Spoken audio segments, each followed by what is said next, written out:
When will you wear wigs?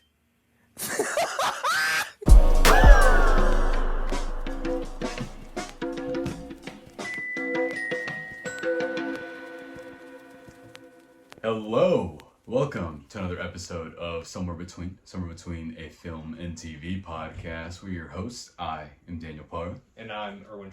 And number one, thank you so much for listening and watching. If this is your first time, what should they do? I'm starstruck. I'm sorry. You're starstruck by who? We know each other. It gets me every time. Like and subscribe. Yeah, and to whoever disliked. What I don't know if it was me. I'm not gonna lie. There's exactly one person. We had 100% success rate, and now we're at 98% success rate. Life isn't fair. Life is not fair. So, this episode's special, much like my best friend. And you're a special man in a special time. I don't like that.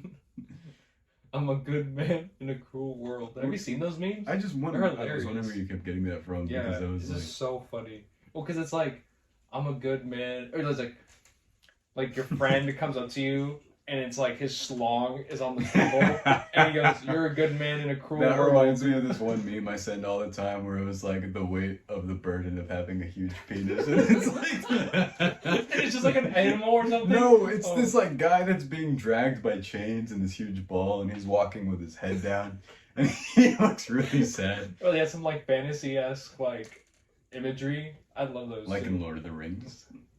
Yeah. Speaking of, this is a very special episode because near and dear to our hearts. His heart. Yeah, I don't know about you. I mean, I love these. So yeah. But we're gonna get into it. Yeah. But number one, what do we like to do here? Talk. Yeah. We review movies and yes. TV shows, and these movies are from 2001 through 2003. So hopefully you've seen them by now, but I will tell you a story. And I've heard this story. I know, but they haven't. Oh yeah. So.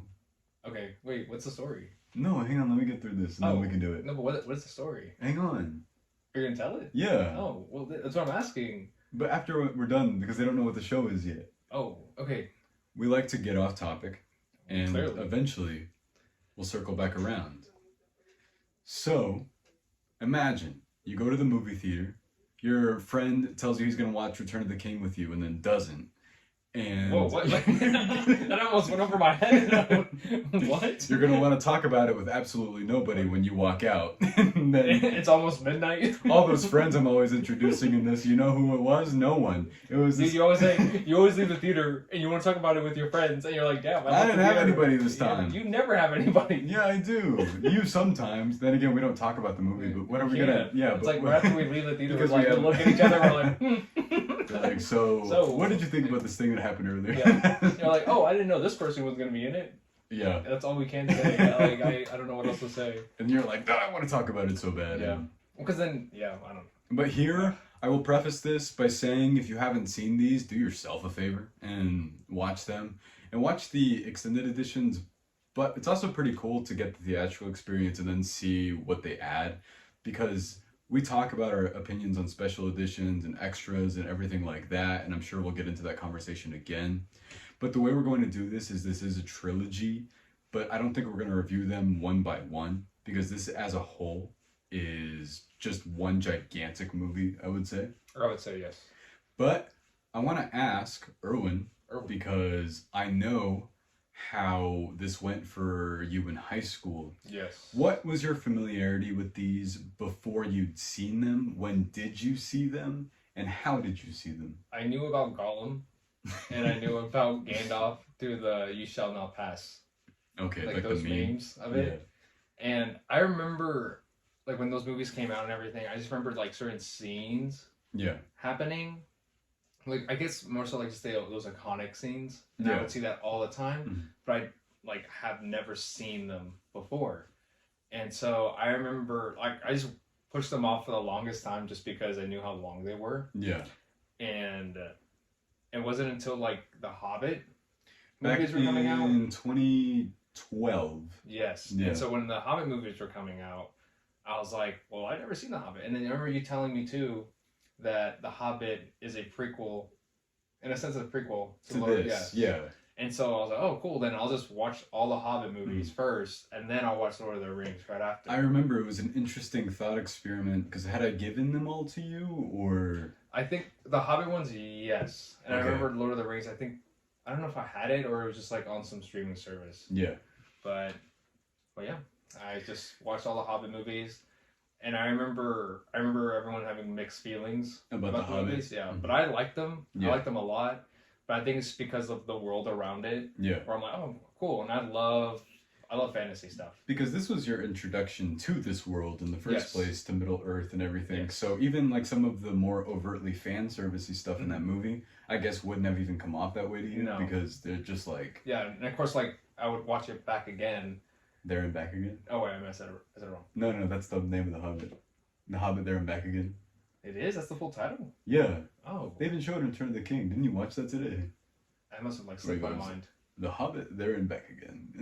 And then he goes, Lord of the Rings by Frodo Baggins. I do remember that. Like, who's the Lord? Are you calling yourself that? I guess to be fair, he can totally hype himself up after everything they went through, yeah. You don't kneel. You kneel to no man. It's, yeah. So good. Man. Everything. And Return of the King specifically has so many, like, that's one of the coolest things anybody could ever say. Yes, I did. The one I kept telling you that's like been in my mind that Gandalf says whenever he's like, what does he say exactly? It's where he title drops the movie, and the Return of the King. Yeah. Fuck. When is he? I saw a meme of that today when I was trying to send it to you. It was like, to deny the Return of the King, Stuart, and then it showed Stuart Little instead. I just see Stuart Little in his pocket. That's literally what it was. It was that exact picture. He wanted to. What? He wanted to do what? It's a mouse, bro. He wanted to fuck that bird. The bird with the voice. No. Yeah, stop. Do you remember the one with the little, like, the hood? Stop talking. I'm sick of it. The owl was there, too, that was like Stuart Little. But my experience with the Hobbit movies, I really like, I did enjoy the Hobbit movies. But with Lord of the Rings, it was like a whole other, like, just, it felt, I know it's the same franchise. Yeah. But it felt different than The Hobbit, just because of, like, the storytelling and then the characters. I definitely felt like the characters in Lord of the Rings were a lot better. More, yeah. I will say this. This is another one of those things where, so, talking about me being, like, franchise whore growing up. Ew. I will say, this is... What's your favorite franchise? I don't have one. Right, it's hard. This one is as important. Twilight. I mean, if you want it. That's my guilty pleasure. This one is as important for me as Harry Potter and as Spider-Man. You read both of them, right? The books? Star Wars, The Hobbit and Lord of the Rings? Yeah. Yes. Okay. And I haven't read Lord of the Rings since middle school, though, which is why I was at Barnes & Noble recently, and I wanted to buy them, but then they didn't have a hardcover, and I only like hardcovers, so... That makes sense. Yeah. I was going to order it through Amazon, which I know you're supposed to support your independent local bookstore, but the thing is... Who are you talking to about this? Who cares? Get it from They Amazon. charge double. Ooh. And comment down below. Comment down below if you think that he should destroy book people in Austin, Texas.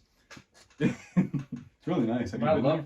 But I like half-price books, though. I do like half-price books. It's usually more than half off. They used to have such good deals on free when I walk out. Yeah, it's always weird because I think that the people at the cash registers are just obstacles.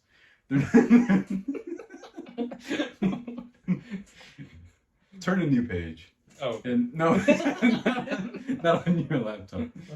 So The Hobbit, I love. I'm gonna casually just drop trivia. The Hobbit, though, I actually think I gave the first and second one 5 stars because I think Desolation of Smaug is still incredible. Smaug. And I think An Unexpected Journey is also amazing. But with the clarification, Battle of the Five Armies, I'm talking about the extended edition, I think is a great movie.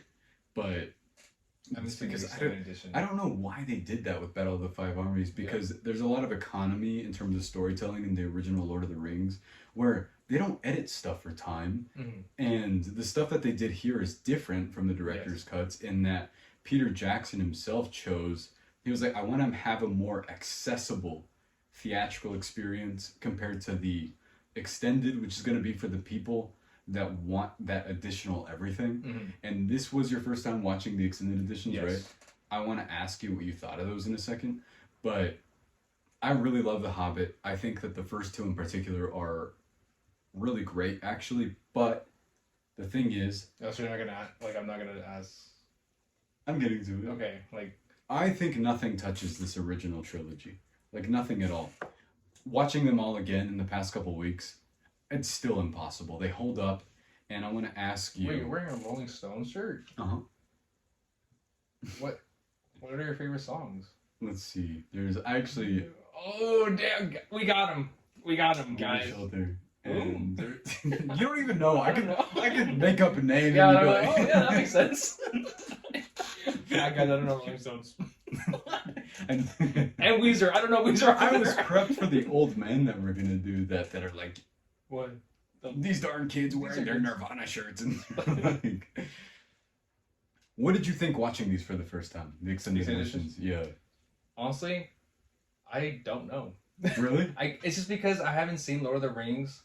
I don't think like since high school as well. But what I did feel, I guess I still felt that same experience the first time watching Lord of the Rings I did now.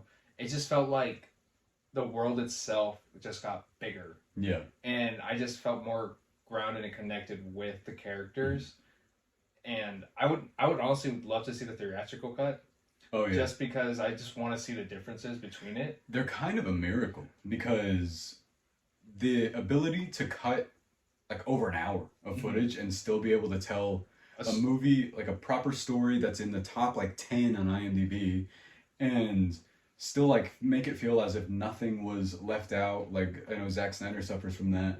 And then decided to do that himself recently of his own volition.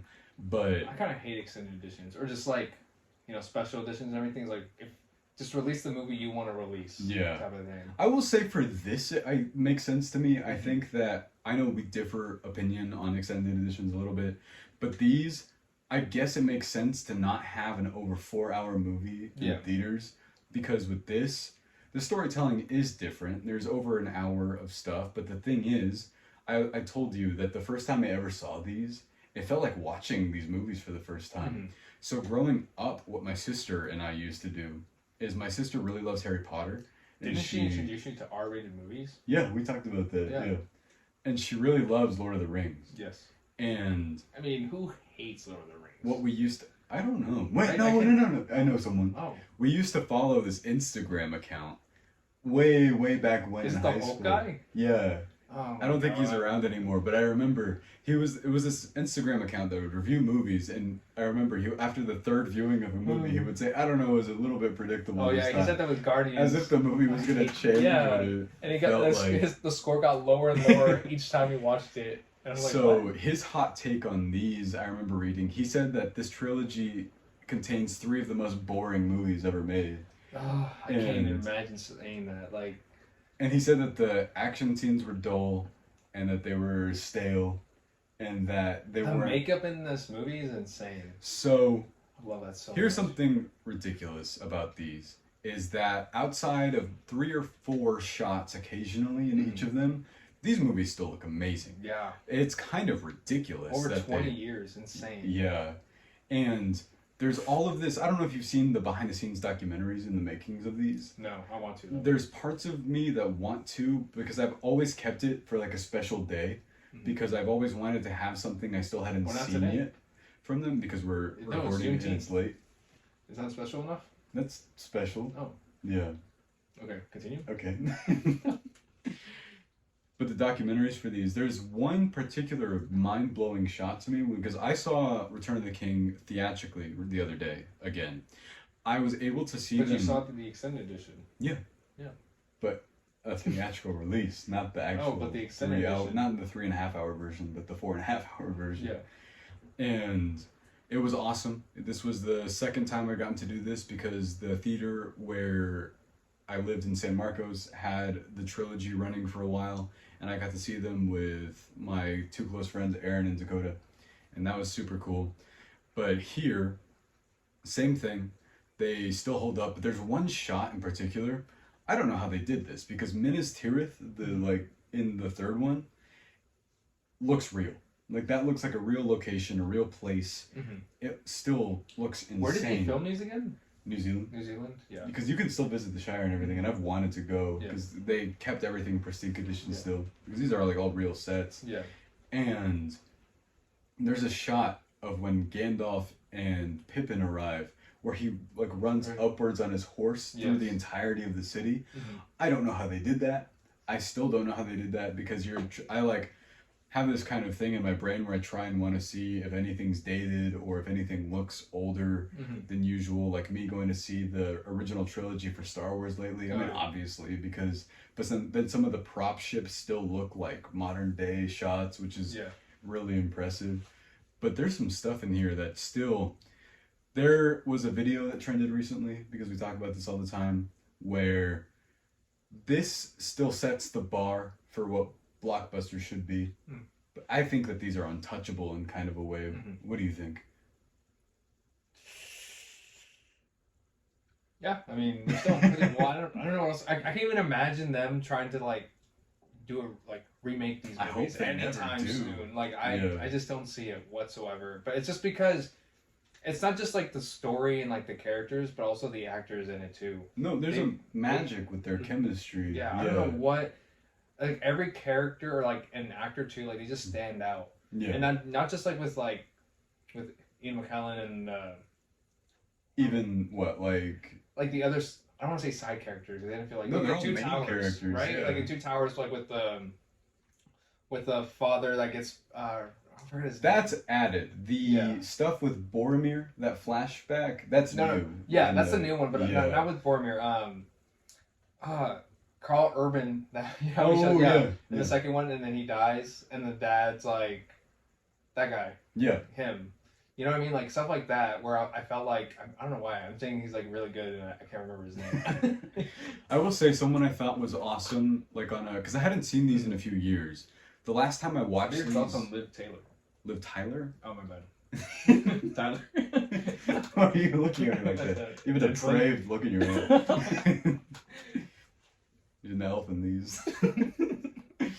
What are your thoughts on elves? Elves? Elves.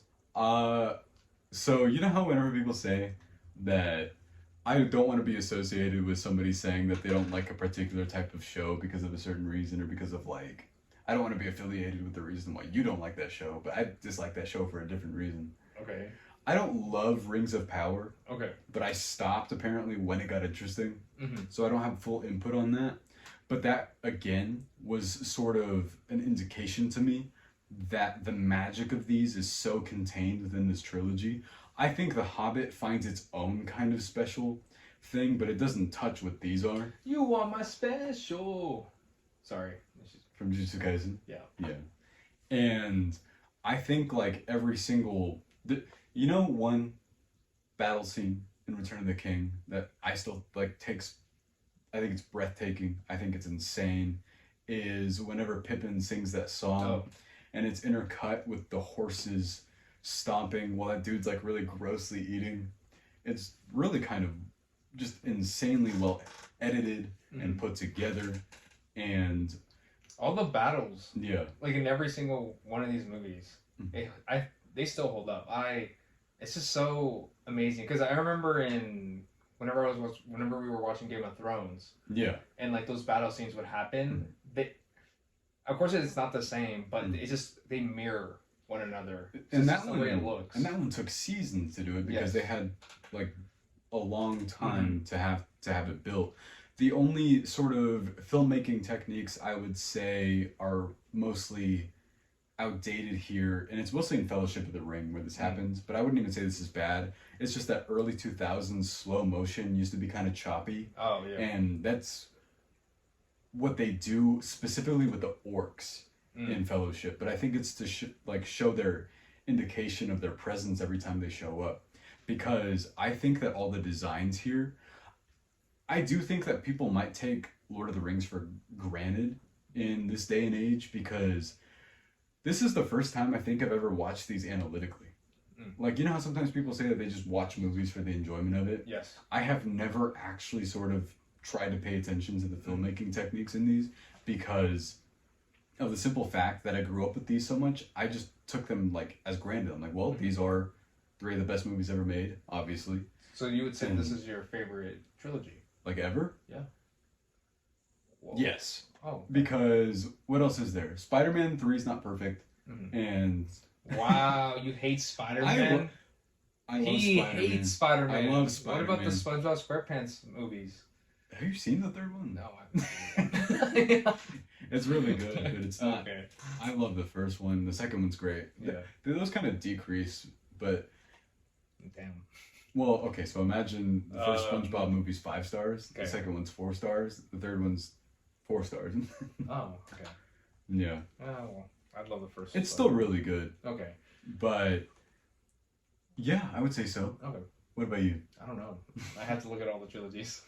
That's why I think there's always, you know, how there's that joke in X-Men, the not good one. 3rd one? The Last Stand? No, the other bad 3rd one. Dark Phoenix? No, that's the 4th. Okay, Apocalypse? Apocalypse, okay. yeah. Where Jean Grey, Sophie Turner, says the 3rd one's always the worst, which I don't really agree with. Oh, yeah. You know what? The Dark Knight trilogy is up there. Great. But I think if we're talking in terms of cohesion as a whole, everything coming together to tell one like massive story, then yes, that this is the best one. And each of them has insane battle sequences and action sequences. You know which one is incredible in the first one? In Fellowship of the Ring? Is whenever they go into the caves. Oh, and it's that whole sequence where they accidentally drop something and then Gandalf has beef with... It's Pippin, right? The whole time. Yeah. And then it sets off like them all as a crowd, like running towards them, and then they have that entire battle sequence. Yeah. It's just that their like chemistry with each other is really kind of insane. Twin Towers. Gollum hit the Twin Towers. Gollum hit the Twin Towers. It's called Two Towers, and I know we're gonna keep doing that just to let you know. You know what? What do you think of this? Of Sting? Sting. Sting's awesome. Okay. This Sting is awesome? What if I poked you with this? No, please don't. Alright guys, let's see if it glows. It doesn't. It doesn't. That's a good thing. That means there's nothing There's no around. worse. Yeah. What do you think of like the designs of all the creatures and stuff in these? They're amazing. Yeah. I don't know. I can't even think of anything bad. Yeah. Just because I think watching this again makes me want more like fantasy elements in a lot of other movies too. The closest thing I could think of was like Dungeons and Dragons. Dungeons and Dragons was up there in its own kind of way. I think House of the Dragon also has its own decent fantasy world, but it's in its own way. Yes. Because this one is very much about the overall types of worlds. It's not focusing on politics or anything. And something that... Did you know Sir Christopher Lee read Lord of the Rings once a year until his death in 2015? And had done so since the year it was published. I can also tell you some of the stuff in Return of the King that you hadn't seen before that they added.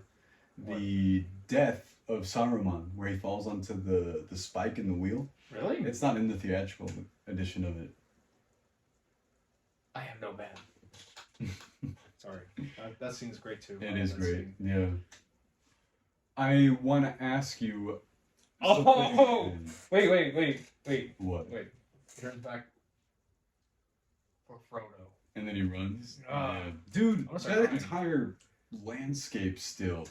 I just don't know. I don't genuinely, these movies are magic tricks to me. How would you rate Lord of the Rings? 1 star. This is one of my favorite movies ever. What's 1 star. The man himself, the arguable main character of these, Gollum. What do you think of Gollum in these movies? Oh, he reminds me of me. It's like, is this when I'm craving like pizza rolls or something? Oh yeah, and he goes, my precious. My precious. And then he eats the ring. And then I eat the 100-count bag of pizza rolls. Yeah, that's me right there.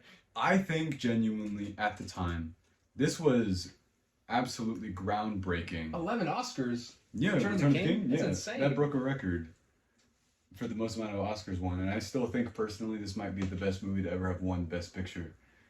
And what do you think of Gollum, like, outside of that? Like, do you think the performance by Andy Serkis? I think he did a great job. Yeah. Yeah, I don't know. I don't really think much of Gollum. I mean, I'm sorry, I think when it comes to Andy Serkis, I think of him more as, like, Caesar. Oh, really? To be honest. But I think it's because I've seen Planet of the Apes more times than I have seen Lord of the Rings. Yeah. So, I think for sure once I read The Hobbit and Lord of the Rings, and then watch these movies again, oh yeah, I probably have more of appreciation. I mean, don't get me wrong, I still appreciate them too, and I love them, but I don't know. I can't really think much of like much else with it. Something I noticed. Why do you like Gollum? Gollum, I love Gollum. Gollum is a creature. That's literally what I say once I'm like, wait, never mind. I don't want to say that. Never mind. I don't want to say that. Why? No, Okay. I can't. I wonder what that was about. But Gollum. Oh, whenever he coughs. Gollum. No, just do that again. Yeah. No. Whenever you do what exactly? Oh, like. Okay. Yeah. Both hands, huh? Wow. Yeah. When I was burning with the big schlong, the guy you talked about earlier. If you have a burning penis, you need to get that checked. Really? It's a burden. Not burning. Oh, you have a burden of a big penis. The world is so horrible. I'm a good man in a cruel world. Me when I'm Gollum in Lord of the Rings. He's not a good man. Why is it the one ring to rule them all? They explain it. There's like every single time. There's like 20 minutes of exposition at the beginning where it's like a long, long time ago. I do have a favorite character in these. Oh fuck! I'm gonna butcher his name. It's Viggo Morrison. Aragorn. Yeah, Aragorn. He's your favorite? Yeah, dude. Absolutely. No, growing up, my favorite like quest part of this movie was always Frodo and Sam and Gollum. Dude, I love Frodo and Sam's relationship. Yeah. They remind us. Yeah, I think of us. Whenever he's I'm like, Sam. Whenever he's like, that's okay. Yeah. What does he say? He says, I may not be able to carry the ring, but I can carry you. Dude, I cried. Let's go. God, they're good. Oh. The one at the end of Two Towers, whenever that's that whole speech that he gives at the end. Dude, I love that battle. You know what subplot they cut pretty heavily for Two Towers that they included Olive in the extended? What? Is Treebeard. Oh, okay. I do remember. I think you told me that. Yeah. Whenever I was like watching it. Yeah. Like during the first time and everything. Yeah, there was a lot of that. Yeah. Yeah. And I think it's because that part is intentionally slow paced because he's meant to get on their nerves. Yeah. And so it's kind of funny having everything else go on and they're like stuck somewhere because they can't get where they're supposed to be. And when he sees all the trees are like burnt down. Oh yeah. Down, and then he's like, no. And then he yells, and then he's like, those were my friends. And I thought all that was great. So I mean, I know why they cut all this because it's not like they cut any of the, you know how sometimes they'll cut extended scenes for genuinely they just don't need to be there. Yeah. Like when I told you I saw No Way Home and all the extended scenes, I was like, this is obviously stuff that did not need to be in this movie. As much more of this as I would like. And this, no. I think like, you know what other thing in Fellowship I know isn't in the original? Is when Liv Tyler sends like the water horses through there, that whole sequence, I don't believe is in that movie, yeah. Dang, I should have probably watched the theatrical just to see the differences. It's interesting to see, but I haven't watched the theatrical again since I was gifted this for Christmas like forever ago. Yeah. And I do want to get the 4K editions of these, but I've heard they do this thing that I don't like that 4K do, where they upscaled the grain in the film to make it like really contrast and clear as possible. Yeah. So it's better to just watch these actually instead of having to. So the one that you own is better. Yeah. Interesting. Than the 4K ones, yeah. Yeah. Because although I watched them on HBO Max, yeah, I didn't see it there. Maybe it's because they weren't upscaled the way that the Blu-ray editions are. But no, I mean, do you have? This is a weird question considering. What's your favorite character? My favorite character? Yeah. It's kind of hard to pick because I love watching these again. Sam. I always like. Can you say that to me? Sam? No, but like the way Frodo. Sam. No, like you're happy to see me. It's like you're That's happy. how I always react to you whenever I see you. You're like, no, you're like, oh hey. It's like, yeah, has he counted my name over 10 years? It's like, guys. When's the last time I heard Daniel say my name? It's like, guys, I haven't known Erwin's name in a really long time. Oh no. Can you put comment down below what's his name? Erwin. In this trilogy, I didn't even answer your question. I love Frodo. Oh. I love Aragorn. Yeah. I rock with Gandalf. Yeah, who doesn't? Yeah. I love Gimli. And Gimli? Why? Because he's funny. Yeah, he is funny. Actually, all four of them are hilarious. I also love Legolas. Yeah. And Return of the King, whenever they're doing that out drinking thing, that's one of my favorite ongoing jokes in a movie. No, mine's like how many like orcs they kill. Yeah, but that's their whole thing is they keep wanting to compare to each other. Yeah. And I love whenever he's it's still funny whenever he's like, I feel a tingling in my and then he says he can't handle his liquor and then he goes like cross-eyed and then he falls over. That's another thing I want to say about these movies that I really appreciate is they're alcoholics. Yeah, and they world build by talking. Yes. And just hanging out. Mm-hmm. They do spend some of the movie in downtime. Mm-hmm. Like, because they know that in order to demonstrate that these characters have a relationship with each other, even in the theatrical edition, they'll take their time to go ahead and sit down and just talk about their prior experiences in the past. People say that one of the biggest indicators of how great of a storyteller J.R.R Tolkien is, I never want to say J.R. Yeah, it goes right here. Tolkien? People argue about the pronunciation of his last name, but apparently it's Tolkien. Tolkien. Yeah. And I don't know. That one of the biggest like indicators of that is the introduction in Fellowship whenever Gandalf strolls into the Shire and Frodo's already like happy to see him. That you can already tell that they've had like a relationship with each other. And that's why all of these people, they have so much more weight to everything they say because Aragorn, it becomes important in Fellowship. But you know that he knew other people in the past. You know that Gandalf knows like the whereabouts of literally everybody at all times, and how they develop or like and Lord of the marry. So wait, sorry. You said something about the Hobbit where it's not told in not the Hobbit. What was I thinking about? Oh, House of Dragons. My bad. House of the Dragon. Yeah, House of the Dragon, like the book itself. That it's not told in. It's told in like not a narrative sense, but it's told in an unreliable like narrator sense where the story changes over time. Okay. Which is why. So how is the Hobbit and Lord of the Rings like? How is that told? Are they connected? Yeah, they're just told by characters. These are just like narratives. Yeah, the Hobbit is told from Bilbo's perspective. Okay. And Lord of the Rings is told from everyone. Yeah. Okay.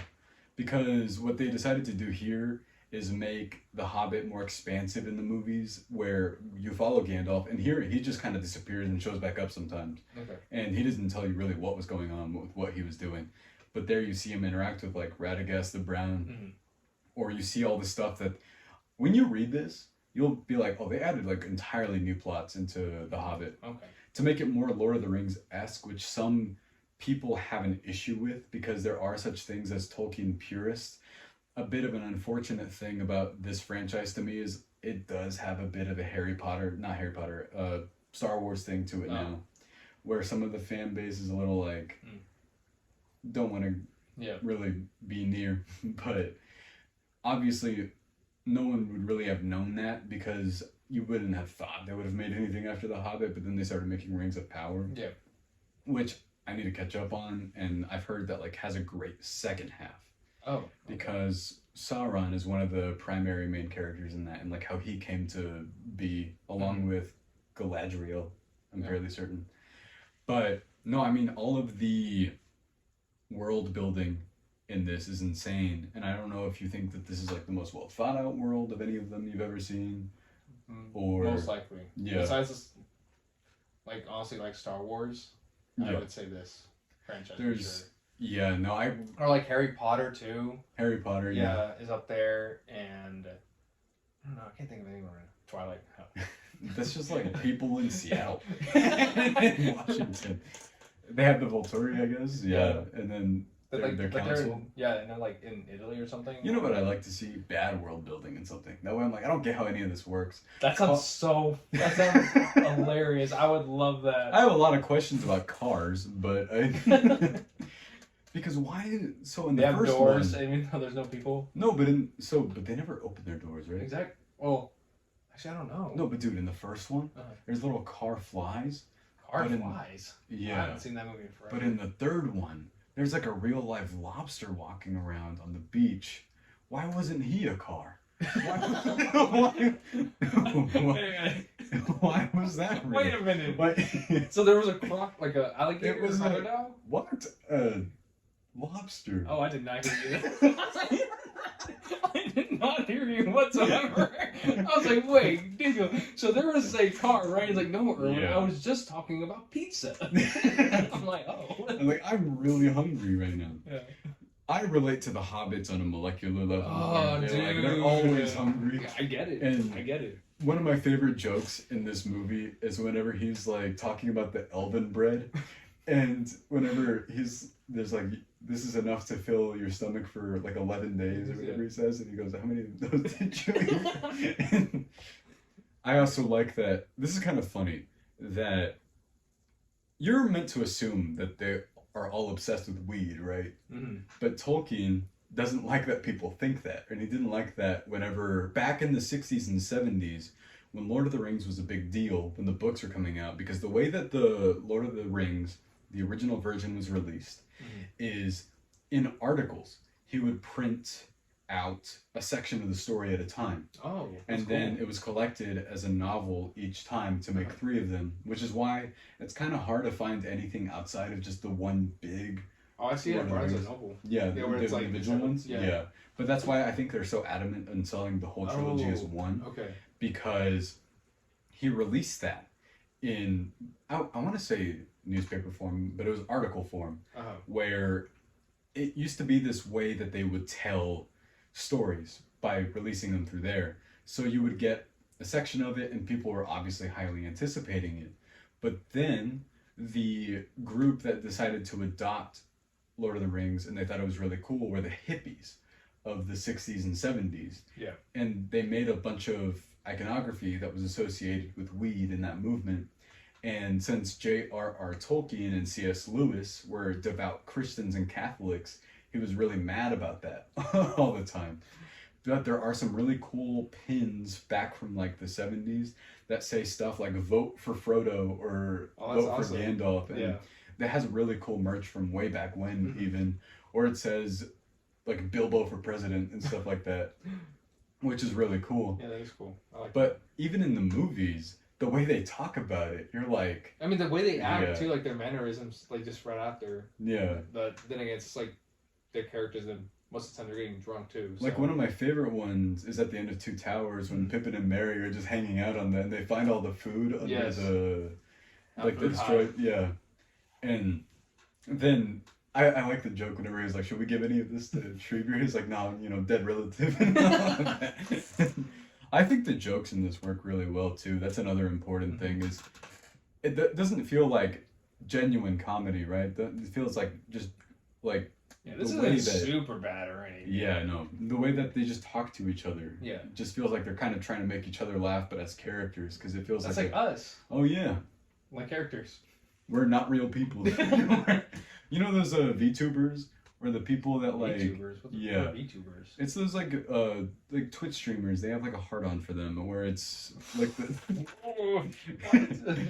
it's these personas. Okay. Where sometimes people don't want to show their face. Like whenever it's face reveals. With that one guy. No, Dream doesn't count. Dream doesn't count. Oh, okay. And they'll have this anime person that kind of is overlaid on top of them. So it's sort of anonymous, but the VTuber is the person that you're watching instead of the actual person. You can hear their voice, but all you see is their VTuber body. Oh, okay. But it's usually like an anime girl. Oh, and people like them. Ew. There was this one VTuber concert where this concert. It was a huge deal. It happened last year where this guy came out. It was like really funny because there was a bunch of people. All that they did was project this like screen, and it was just a guy like singing, but it was just an anime voice like the whole time, and no one ever came out. You were basically just watching a screen for like 2 hours, and the lip sync was really weird, and it was like a disaster of an event. But that's what a VTuber is. Yeah. How do people do this? I don't know. Do you, in the trilogy, Yes. have a favorite one, or do you think, would you consider it more just like one big? I mean, of course, I would love to say Return of the King. Yeah. But I genuinely think it's just one whole movie. Mm-hmm. Just because I understand there's like different sections. Yeah. But at the end, like, it's just one big story. And all it is literally just taking that one ring to the mountain. Yeah.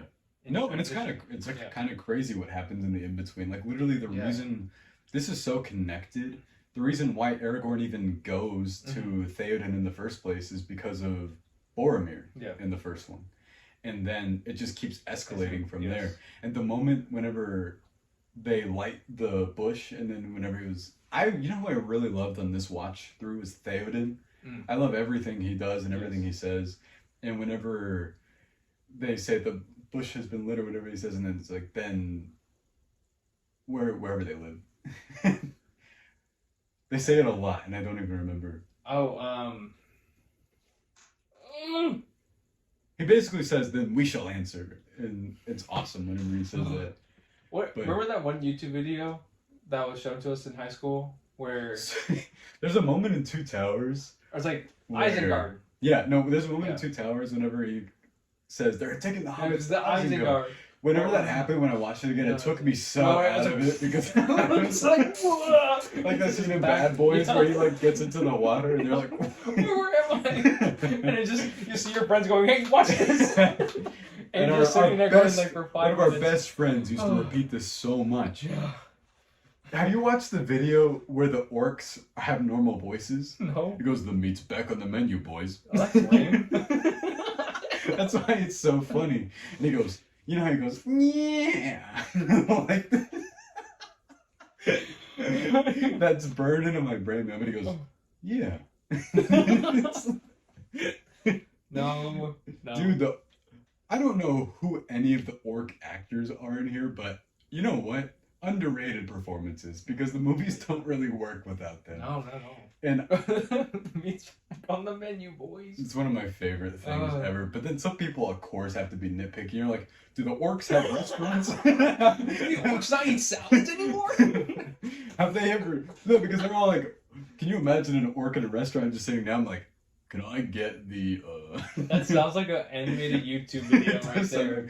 I'm surprised no one's made one. If only we knew how, and we could voice the orcs, Erwin.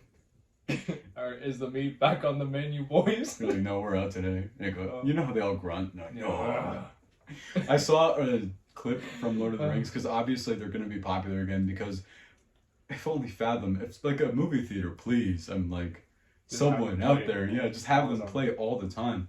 I think I'd see them actually all the time, genuinely, because these are, once again, the theater experience. Yeah. This is one of the first movies I ever remember seeing in a theater, was Return of the King. Really? Yeah. Oh, shit.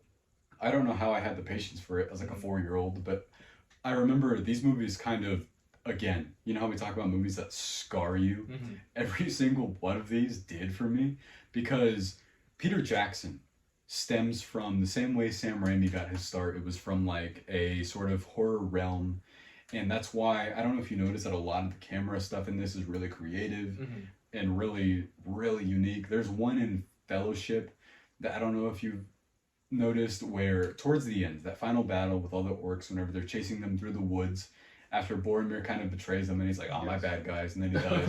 My bad. I actually really love Sean Bean's performance, like paying attention to it in this one, because he's the catalyst for everything moving forward with not just the ring. And it made me really care about Faramir also, because of their whole relationship with their dad. Yeah. And you get the sense about him in the second one, because the way they talk about him and like the look on his face whenever he's like... Yeah, then they added that scene, right? Yeah. Yeah. That flashback. Yeah. Whenever he was like, "Dude, you suck." Yeah. you're like, why can't you be your brother?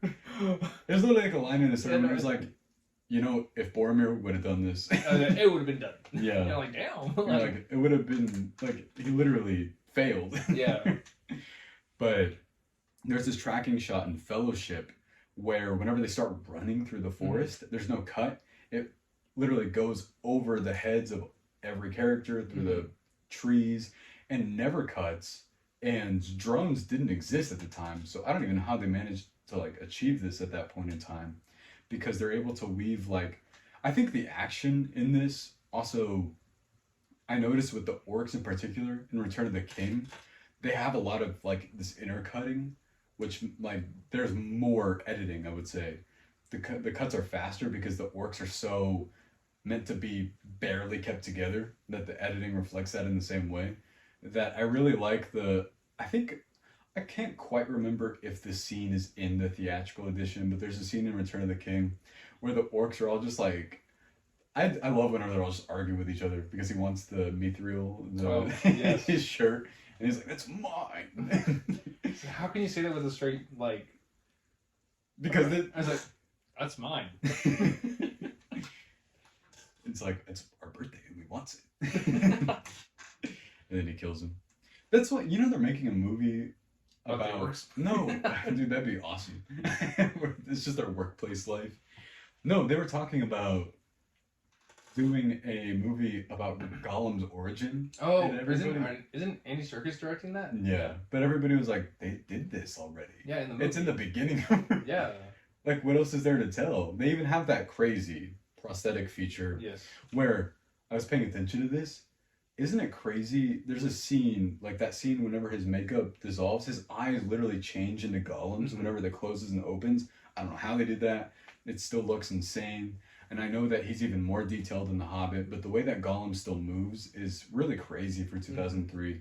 And I know that there was this video that was trending recently that was saying, why don't blockbusters look like this anymore? And you know what example that they were showing throughout that video? Helm's Deep. And the way that that scene is shot at night. Mm-hmm. Because if I were to ask you, can you see everything clearly in that? Yes. Yeah. But it's at night. Isn't that crazy? I remember Lord of the Rings compared to Game of Thrones Season 8. Mm-hmm. I still don't think the battle's bad with is it the Night King? Oh, yeah. But I can't see shit in that episode. I still remember like just turning up the brightness and everything, and I'm just like, oh, like what is it? No, and everybody dealt with that. And the guy that runs that, even for House of the Dragon, whenever we review Season 2 later this year, they finally pushed back against it in House of the Dragon. I don't know if you noticed, you could actually see everything this time because they all argued about it. Yeah. And they decided to change. It's like, what's wrong with this using lighting? We can all understand as like the audience, like it's dark outside, but we need to see it. Yeah, no, but the way that the scenes are shot here, like the nighttime, it feels like they're shot with purpose. It doesn't feel like shot at night to cut for budget. Yeah. Because there's even a scene where it's Legolas and Aragorn, I believe, standing next to each other, and then like the entire of the background. And you could see all the blue in this night sky. I don't know if that was like green screened in or if it was just New Zealand, because they really benefit from their locations because everything looks beautiful. Like if you told me, I know there's a bunch of real sets that were made, but if you told me that set for Two Towers, their whole city, if that was just a real place that they built, I would believe you. And hey, I believe you. I believe. Yeah, I didn't have anything to do with these. As much as I would like to say that I worked on them. Oh, Frodo. I don't know. Yeah. I love that they're all still friends. Apparently, they're all still best friends, and they all still hang out all the time. I know a couple they're just like us. I know a couple of Lord of the Rings members still they live in Austin. Who? Elijah Wood does. He does? Uh-huh. Let's go find him. I know he's in Austin somewhere. You could see him there's that picture of him strolling on a scooter in Austin. What would you say to Elijah Wood? I like you and Wilfred. Oh, dude! Watch Wilfred, man. That's an underrated show. I finished that show. I loved that show. That show's amazing. That's like the prototype for BoJack Horseman, kind of. Dude, I love BoJack Horseman. I remember being really excited for that And then that show was one of the first times where I was like, I think FX might make like underrated stuff. Yeah. And I love that show. That might be one of my favorite shows. I can't believe you reminded me of that. But it's because I watched that in middle school, and I remember being excited because I liked Elijah Wood from Lord of the Rings. I remember you telling me, like, you should watch Wolford. Yeah. Like, okay. And you're like, it's a talking dog. And I'm like, no, it's not a talking dog, but it's like a human. A dog. dude, but he's also a dog, but you don't know if he's real or not. And yeah. I adore these movies. I love the craft behind them. Yes. I think that the sound editing is still incredible. There's so much to say about these. I think that they're so incredibly well shot. And you already said that. But still, it's true. Yeah, it's true. The score, but the music. The music, yeah. You know what gets stuck in my head? The orc theme. That's like whenever they go into is it Orthonk? Mm-hmm. Where they go into they're building them for the first time, the Urukai, and it's like that da-da-da. It's just very iconic. Yeah. I think that's what it is. Like, just everything about this franchise, you can feel the influence from other movies. Even towards now. Yes. Yeah. It's insane. That's why I know that they're trying to push to make the new Lord of the Rings. Will they ever? I don't know. I know it's been over 20 years, and I feel like in a decade, they'll try it again. Lord of the Rings? Yeah, I have a feeling that they're going to try to... But they still hold up. There's just no reason to. Well, and you know the other reason why these are timeless is because since they're displaced from the world that we live in, they will forever look good. Yeah. Because you could even say like, well, this isn't our reality technically, so like if everything looked like that to them, but even the dead people in Return of the King, like the dead army still looks insane. Yeah. And that whole scene whenever he's like, we fulfilled our oath or our promise, like release us, and then because Gimli's like trying to get them to stay. Something I really noticed about the character habits in these in terms of storytelling is they always give the villains an opportunity to like not do what they want to do before they proceed to do it.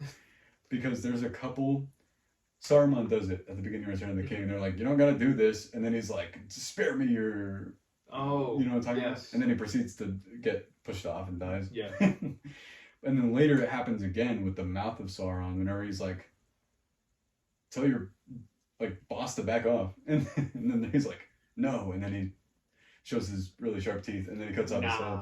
I'd win. And then he says, I guess negotiations are over. That's why Gimli's awesome. Also when he says, still counts as one. Oh yeah, that's true. It's awesome. One particular moment I want to touch on before we wrap up. In Return of the King, something I still think is mind-blowing, it's breathtaking, is the battle scene where the elephants come in. And no, they're called elephants in here. Elephants. But it's whenever Legolas, and you can see all like basically the elephants are moving upwards, and it's the camera sort of weaving through the entire battle, and it just feels gigantic. And I love that they let the battles in these really take their time because you feel immersed. I don't know how long any of the scenes are really in any of these movies because everything is like given all the time it needs before they move on. I think in Fellowship they don't leave the Shire for like over an hour. Yeah, I think so, yes. Which is great because there's even a really calm scene where Gandalf, all they're doing is they're sitting on the hill, and it's that scene where he's smoking and the ship goes through like the ring, and that's just like really calm before anything else happens. Calm before the storm. Exactly. I think they say that in one of these. I don't remember. Yeah. Movies are long. They are long. Do you feel the runtime? No. I only feel the runtime in the sense that I'm like, I have to pee. I have to pee. I pause and I'm like, oh damn, I still have 2 hours? Yeah. That's the only thing that happened to me too. Because I didn't get to watch the first two theatrically again, but I did at least get to see Return of the King because I was busy with other stuff. But they are going to show them again next week, so I'm a bit tempted to watch the first two again. Oh shoot. Maybe I'll watch Return of the King in theaters. Yeah, at least that one. Yeah. Part of me like really wants to see Helm's Deep again, but I also want to see the Mines of, I believe it's Moria, Mines of Moria part again, because the Balrog's so cool and looks awesome. Yeah. I love it whenever Gandalf is like, I fought the depths of like everything he says. It's the way you said it though. It just reminded me of somebody, like some like edit, like a Sigma edit or something. Oh yeah. Saying that. I don't know why, but. Anyway, Erwin. Yes. It's about time for us to wrap up, I think. So, what we're going to be doing next is a review of The Bike Riders with Austin Butler and Tom Hardy by Jeff Nichols. Are you excited for that? I am. I think I've seen some Jeff Nichols movies, right? Mud. Oh, yeah. I love that movie. Okay. I forgot about Mud. It's really great. Yeah. So, what are they going to do? They are going to dislike and not subscribe. Please don't Hateful dislike comments down below. Who here... Alright, make a poll. Who's better, Frodo or Sam? I already say Frodo. I love Frodo more too. You said Sam was your favorite. Yeah, but like, I understand why Frodo, because like Frodo's still like he, you know. Yeah, he did it. Yeah, he did it. That's true. Gollum did it too. Yeah, but like. All right, everyone. Thank you so much for listening and watching. If you could, please like, subscribe, and comment. What do you think of the Lord of the Rings trilogy? What's your favorite? Do you have any favorite particular moments in it? We want to know. Thank you so much for listening and watching. We'll see you next time. For Frodo. For Frodo.